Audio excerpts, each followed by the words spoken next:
day for Eman Pacquiao? How do you start your day? I just relax. Pagising ko, pray ako, kain.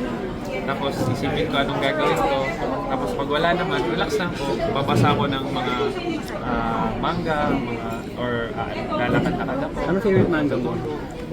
Solo leveling. Ano ba yun? Nano Machine. Nanonood, nagbabasa ba kayo ng mga? Hindi masyado ako. Solo leveling. Pero, Eman, how are you na since pumasok ka sa showbiz last year? Super blessed, siyempre. Tuwang-tuwa ako kasi marami akong mga taong nakikilala. Sila ate. Yes. Daming endorsements, no? Endorsement, tsaka mga iba pang artista na very idolo ko or sinahangaan ko. Sino ba yung mga hinahangaan mo talagang artista? Siyempre, sila Ningdong, Ate Marian. Oh, nice. Anong reward mo so far sa'yo? Biggest reward? Sa sarili ko. Oo. Secret na lang.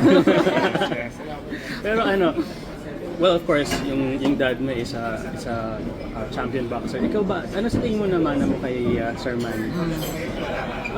Bukod sa pagiging boksingero. Pinakanaman ako yung ugali niya na mabait, masyadong mapagbigay, maunawain, masyadong caring masyado. Tapos, siyempre pagiging godly kasi doon kami kumukuha ng confidence namin sa ring. So, yun yung parang similar. Anong pinaka-advice niya ngayon sa'yo? Kasi syempre nung una, bago ko pumasok, meron siya advice. Ito naman, na nandito ka na. Yeah. In general, like... Advice niya sa akin sa life, let God guide you. Kasi syempre, if ikaw lang mag-decision sa sarili mo, maano ka ng landas, pupunta ka dito.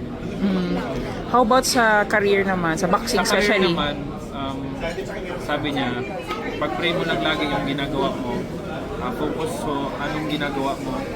Saka sa career naman, kung gusto mo yung ginagawa mo, gawin mo. Yung pagpasok ko sa showbiz, para bang bata ka pa ba, naisip mo na to? O parang yung pagpasok dito parang biglaan na lang? Biglaan. Hindi ko talaga inisip na mag-artist ako, mag-endorsing. So parang accidental celebrity ka?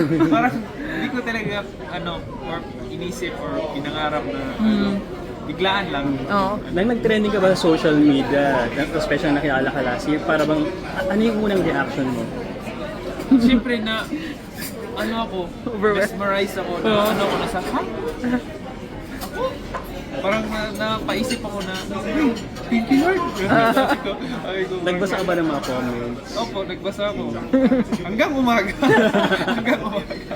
Ano sinasabi lang pag mga comments na ang gwapo ni Eman, kamukha ni Piolo? Siyempre, thankful ako at tuwa ako kasi na-compare ako kay Piolo. So, yun.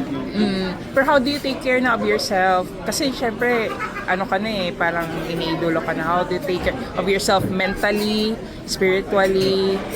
Actually, more ako sa mental and spiritual. Wala ako masyado sa physical din naman, iniingatan ko rin naman yung katawan ko. Pero minsan din natin maiwasan na mapuyat dahil sa trabaho. Mental health, how do you take care of your mental health? Okay naman siya kasi dahil sa Panginoon, ginaguide naman ako. Kasi right now, papayapa naman yung isip ko. Last question na from me. Ano ba ang dream ni Eman as someone in showbiz and of course someone as a boxer? Dream ko, sana marami pa akong magawa sa showbiz na magagandang project.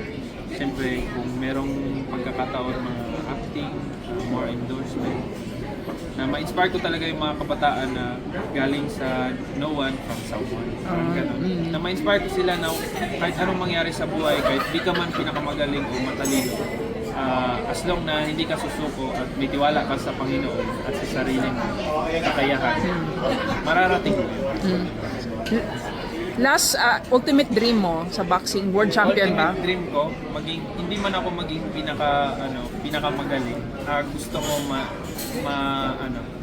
maalala ko ng tao as a not just a great boxer pero as a boxer who tried his best na to become someone. So hindi mo siya iniisip na like world champion, hindi mo siya ginogol? Siyempre, isip ko rin yun.